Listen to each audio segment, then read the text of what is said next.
You see my grin? That says that I'm doing something I love to do. Friends, fish, and fun.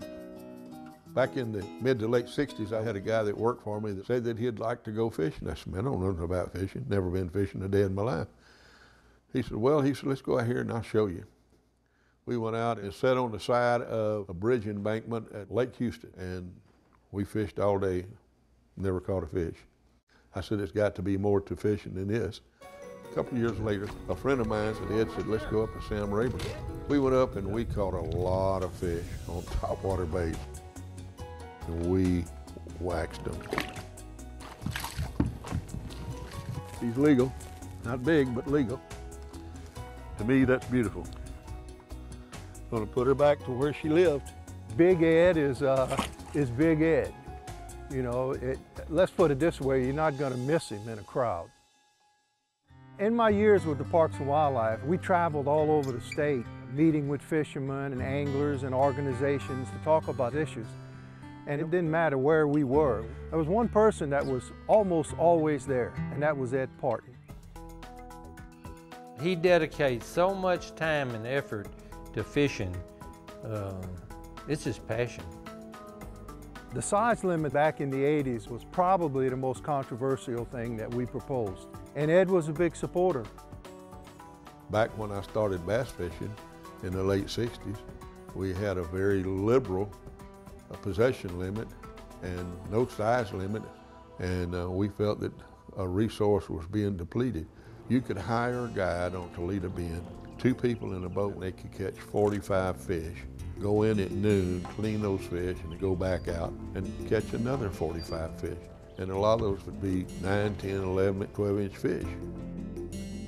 I can remember tournaments where fish were piled up, hundreds and hundreds, you know, being thrown away.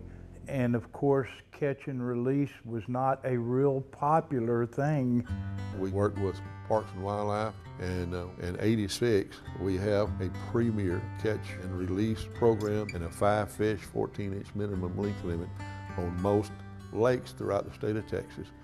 I'm convinced that that has made Texas one of the #1 premier bass lakes in the nation. Another thing that we're real proud of is the $5 fish stamp. We worked hard to figure out what would be accepted by the legislators and what Parks and Wildlife would go along with. We needed some anglers to come and testify in front of the legislature to support what we were trying to do, and we could always depend on Ed. And we ended up with a freshwater stamp that was basically designed to help build new fish hatcheries, repair fish hatcheries, and to stock fish where we had kids or elderly or physically challenged people.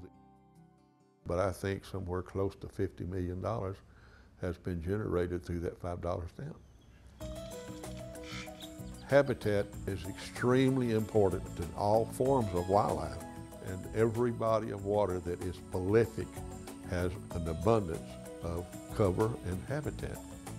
And we, TBBU, TABC, was one of the first group of people through both organizations that started native grass plantings.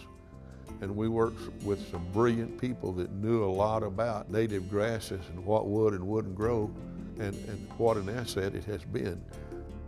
Aquatic vegetation helps purify water. It helps prevent erosion. It helps filter siltation.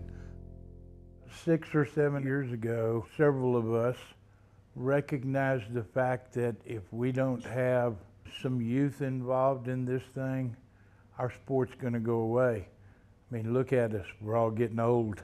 He's a big one! He had realized that and has really pushed to be involved with youth stuff. TABC has ran a couple of years of youth tournaments, and it's all because of what he's done.